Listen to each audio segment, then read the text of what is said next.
People casually use slurs like motherfucker, sisterfucker, and even casteist or sexist remarks in everyday language.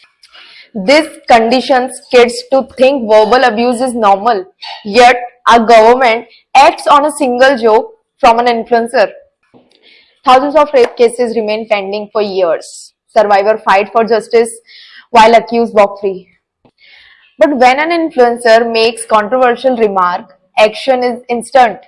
Why isn't this urgency applied to the real crimes?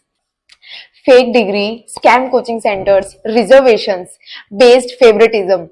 Student struggles for opportunity while the rich manipulates the system. Our government stays silent because a comedian's joke is a priority. Leaders openly give hate speeches based on religion, caste, and genders, yet they face no consequences. But an influencer making a joke is unacceptable.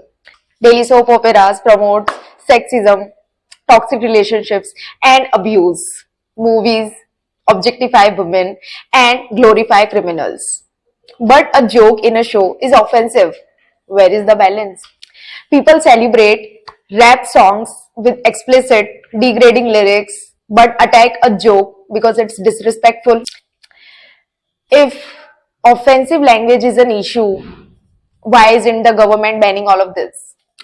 Kids watch crime-based movies, shows, violent movies, and hypersexualized content with no censorship. And this influences their mind more than a joke ever could. Where's the regulation on that? It seems like our government is reacting based on trends rather than actual problems, and they want to be a part of a viral debate rather than fixing actual societal issues. A man on the street can say something disgusting and people will forget it after 5 minutes just because two famous people on the show made a mistake, made a silly comment, and that became the national issue. People decide when they want to be offended and when they do not want. There is a law against abusive or offensive speech, then it should apply to everyone, politicians, influencers, artists, or even regular citizens. Why are the only famous people held the accountability while rest of the society gets the free pass?